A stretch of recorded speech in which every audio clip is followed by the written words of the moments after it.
आज हम जाएंगे वहां जहां भस्मासुर का संहार हुआ था। आज हम जाएंगे वहां जहां पांडवों ने अपना अज्ञातवास निकाला था। आज हम ले जाएंगे आपको उस शिखर पे जहां से भीम ने स्वर्ग के लिए सीढ़ियां बनाई थी। 75 फीट के शिवलिंग में जहां साक्षात शिव बसते हैं। आज हम जाएंगे इंडिया के one of the most difficult tracks पे। आज हम जाएंगे साक्षात देवों के देव महादेव के पास। जाओ विलेज के लिए, जो पड़ता है कुल्लू डिस्ट्रिक्ट के अंदर। ये पूरा सफर करीब 520 किलोमीटर का है। हमने रूट फॉलो किया दिल्ली से शिमला, वहां से नारकंडा होते हुए रामपुर बुशर। रामपुर बुशर से मुड़ना है आपको निर्मंद तहसील की ओर और वहां से आगे मिलेगा जाओ विलेज। अगर आप बस से जाना चाहते हैं तो दिल्ली या शिमला ISBT से किन्नौर की कोई भी बस लेकर आप लोग रामपुर बुशर उतर सकते हैं और वहां से जाओ विलेज के लिए बस ले सकते हैं। पहला दिन खत्म होने पर हम लोग बेस कैंप पहुंच गए थे। वहां हमने रात के लिए एक कमरा लिया जिसका किराया करीब 800 रुपए था। सुबह हम जल्दी उठे और इस मंजिल की पहले पड़ाव की ओर चल दिए। पहली डेस्टिनेशन हमारी थी सिंघाड़। जाओ विलेज से सिंघाड़ का रास्ता करीब 3 किलोमीटर का ट्रैक है और यहीं से बेहद खूबसूरत नजारे आपके साथ चलने शुरू हो जाते हैं। सिंघाड़ में होता है आपका रजिस्ट्रेशन, जिसमें आपकी बेसिक डिटेल्स, एड्रेस वगैरह सब नोट किया जाता है। ये ऑन द स्पॉट हो जाता है और यहाँ से हम चलते हैं आगे। अगला दिन खत्म होने तक हमें पहुंचना है अपने दूसरे इम्पोर्टेंट पड़ाव पे, जो कि है थाचड़ू। सिंघाड़ से थाचड़ू का रास्ता 12 किलोमीटर का ट्रैक है और ये मॉडरेटली टफ ट्रैक है। इस सफर के ऊपर आपको मिलते हैं काफी ट्रिकी पैचेस। अब इसको ही लीजिए, आपको यहाँ पे फूक फूक के कदम रखना है क्योंकि राइट साइड पे काफी तेज पानी का बहाव है। श्रीखंड महादेव का ट्रैक 2 साइड से हो सकता है। एक तो जाओ विलेज जहाँ से हमने किया है और दूसरी साइड है अरसू, पर ज्यादातर लोग इसको जाओ विलेज से करते हैं, इसलिए हम आपको यही रेकमेंड करेंगे। और इस पॉइंट पे हो रहा है आपका रजिस्ट्रेशन फिर से। और अब हम क्रॉस कर रहे हैं बराती नाला, जो अगेन एक इम्पोर्टेंट लैंडमार्क है। इसके बाद का रियल ट्रैक हमारा बचा हुआ है, जो कि देवदार के फॉरेस्ट से जाएगा और काफी डिफिकल्ट है। यहाँ से थाचड़ू का सफर करीब 6 से 8 घंटे लेता है और ये मान के चलिए कि इस ट्रैक पे ये आपकी पहली कठिन परीक्षा है। हमने बहुत लोगों को यहीं से वापस आते हुए देखा है। हम ये आपको दिखाना तो नहीं चाहते, पर ये इस ट्रैक की सच्चाई है कि लोगों ने अपनी जिंदगी गंवा दी है इस ट्रैक के ऊपर।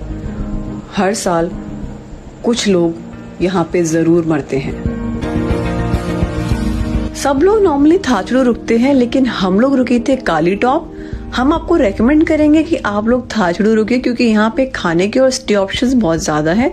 यहाँ पे सबके लिए फ्री में भंडारा भी लगता है। यहाँ से काली टॉप का रास्ता 3 किलोमीटर का ट्रैक है, जो मॉडरेट से काफी डिफिकल्ट लेवल पे है। हम आपको ये डेड बॉडीज दिखा के डराना नहीं चाहते, बट समझाना चाहते हैं कि इस ट्रैक को बहुत सीरियसली लेना कितना जरूरी है। अगर आपने इससे पहले हाई ऑल्टीट्यूड ट्रैक नहीं किया है या फिर आपको AMS की दिक्कत है तो आप इस ट्रैक को अवॉइड करें। चलते चलते पैर साथ देना बंद कर देते हैं, पर नज़ारे इतने खूबसूरत हैं कि वो आपको रूह को सुकून देते हैं और थकान को भुलाने लगते हैं। जैसे जैसे आप आगे जाएंगे आप देखेंगे कि स्टीपनेस कैसे बढ़ती जा रही है, पर साथ में माहौल और मौसम दोनों बदलता जा रहा है।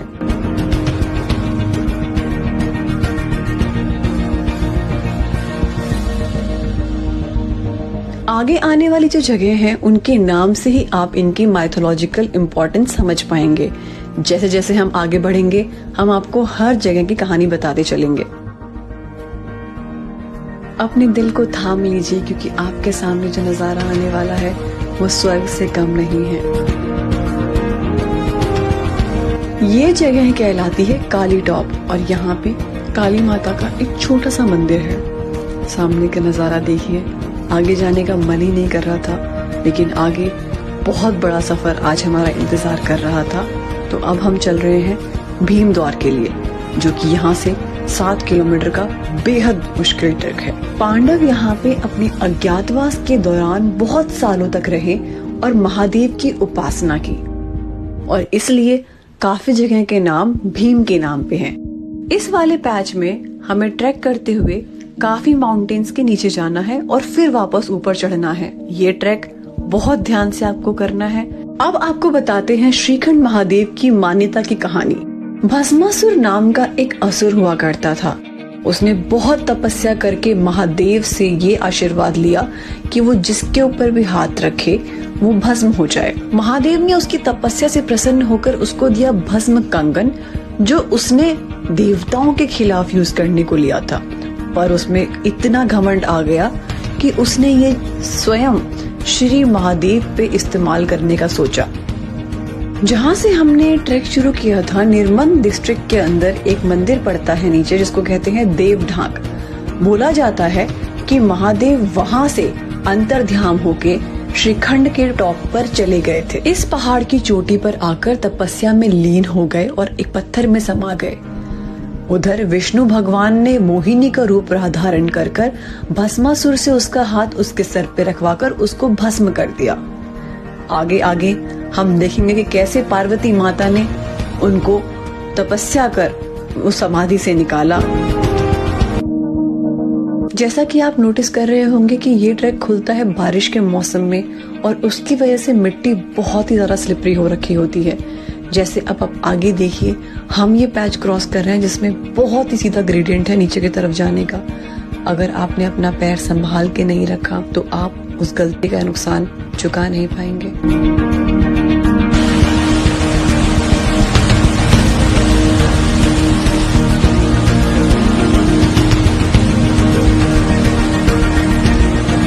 अब आगे हमें मिलने वाले हैं बहुत सारे झरने, जिनको पार करके हमें आगे निकलना है। ये झरने जितने खूबसूरत हैं उतने ही डरावने हैं।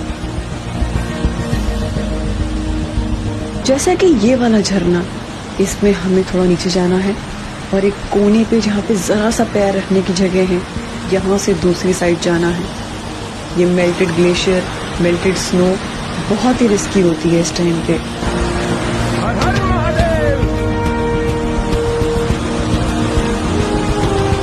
पुंसा से भीमद्वार का सफर करीब 3 किलोमीटर का है और इसको करने में करीब 2 घंटे लगेंगे। इस वाले पैच पे आपको मिलेंगे बहुत ही रेयर हिमालयन फ्लावर स्पीसीज। ये वाला पैच कंपैरेटिवली कम डिफिकल्ट है, बट हाँ, बारिश होने की वजह से रिस्क की कंटिन्यू रहेगा। झरनों की वजह से जो ये स्नो पिघल रही है, इस पे पैर रखना बहुत ही रिस्की है, क्योंकि ये आपके बोझ से अंदर जा सकती हैं और आप पानी के बहाव में बह सकते हैं। यहाँ फूक फूक के कदम रखना बहुत जरूरी है। अब हम क्रॉस कर रहे हैं भीमद्वार को, जो लैंड ऑफ वाटरफॉल्स भी कहलाता है, क्योंकि इसके चारों तरफ बहुत खूबसूरत वाटरफॉल हैं। अगर आप लोग शाम होते होते भीमद्वार तक पहुंचते हैं तो हम आपको हाईली रेकमेंड करेंगे कि आप लोग यहीं पे रुकिए, क्योंकि पार्वती बाग पे स्टे ऑप्शंस और बेसिक फैसिलिटीज बहुत कम है। हम बहुत थक चुके थे, लेकिन हमें तब भी लगा कि थोड़ी हिम्मत और बांध के हमें पार्वती बाग जाना चाहिए। यहाँ से पार्वती बाग 2 किलोमीटर है।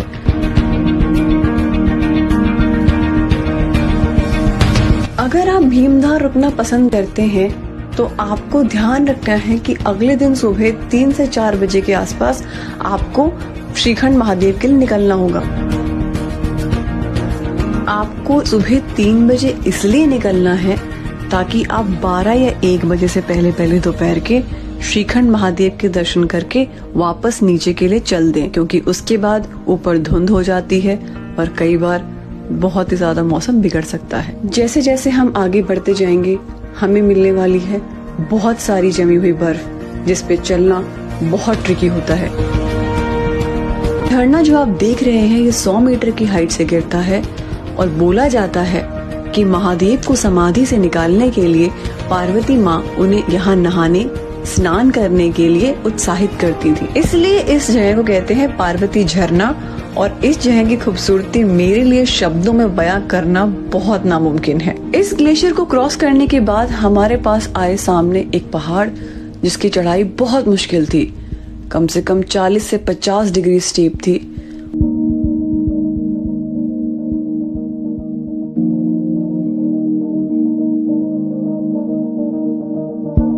और शरीर ने मानो बिल्कुल साथ छोड़ दिया, लेकिन महादेव का नाम लेते लेते हम पहुंच गए पार्वती बाग। वहां हम रात को रुके और सुबह भयंकर खूबसूरत नजारों ने हमारा स्वागत किया। अब हम जाएंगे पार्वती बाग से नैन सरोवर। हम आगे आपको बताएंगे कि इसको नैन सरोवर क्यों कहते हैं। पार्वती बाग पे हम सुबह जल्दी 5 बजे उठे और इस सफर को जारी किया, क्योंकि आज का दिन बहुत इम्पोर्टेंट और बहुत लंबा होने वाला था। जैसे जैसे आगे चलेंगे बर्फ बढ़ती जाएगी और ये पूरा ट्रैक जो बचा हुआ है ये बर्फ के ऊपर होगा। अगर आपने स्नो ट्रैक किया है तो आपको इसकी डिफिकल्टीज का पूरा अंदाजा होगा। यहाँ बर्फ के अलावा चढ़ाई भी बहुत स्टीप होती जाने वाली है।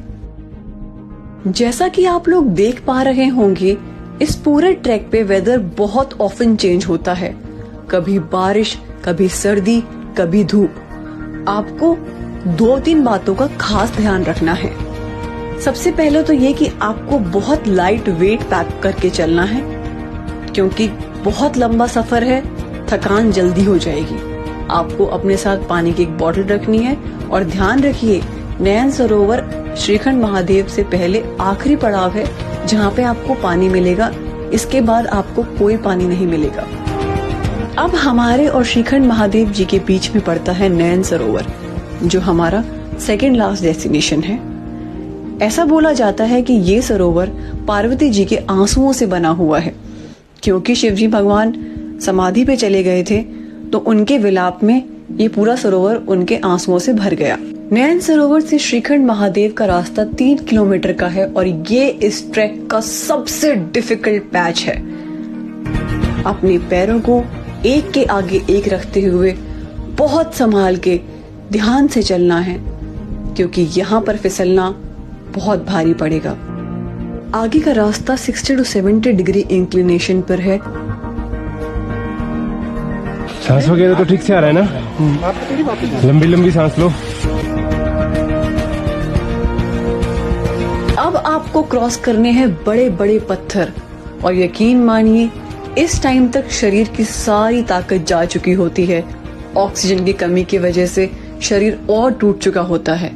ये वाला फेस आपको बहुत आराम से करना है। अपनी बॉडी को एक्सर्ट ना करें, धीरे धीरे आराम आराम से पैर रखते हुए आप ऊपर पहुंच जाएंगे। अगर आप एनर्जी में विश्वास नहीं करते, अगर आप शिव में विश्वास नहीं करते, तो मेरा चैलेंज है कि एक बार आप इस ट्रैक पे आके देखिए, क्योंकि इस सफर से आगे सिर्फ हर हर महादेव गूंजते हुए आप ऊपर पहुंच सकते हैं।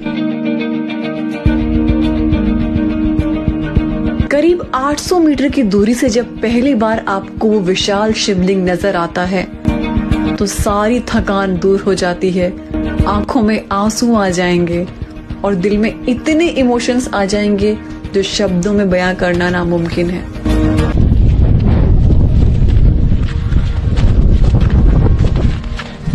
बस अभी 5 मिनट में पहुंचने ही वाले हैं।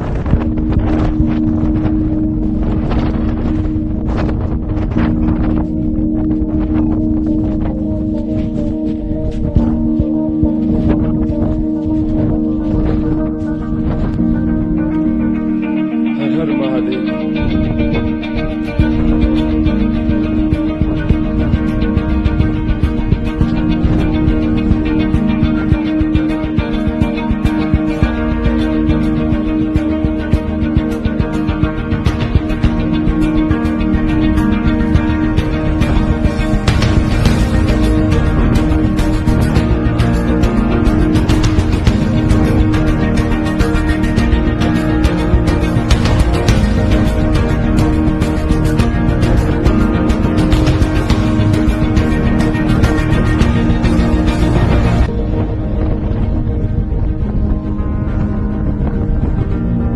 आशा करते हैं ये एपिसोड आपको काफी रोमांचक लगा होगा।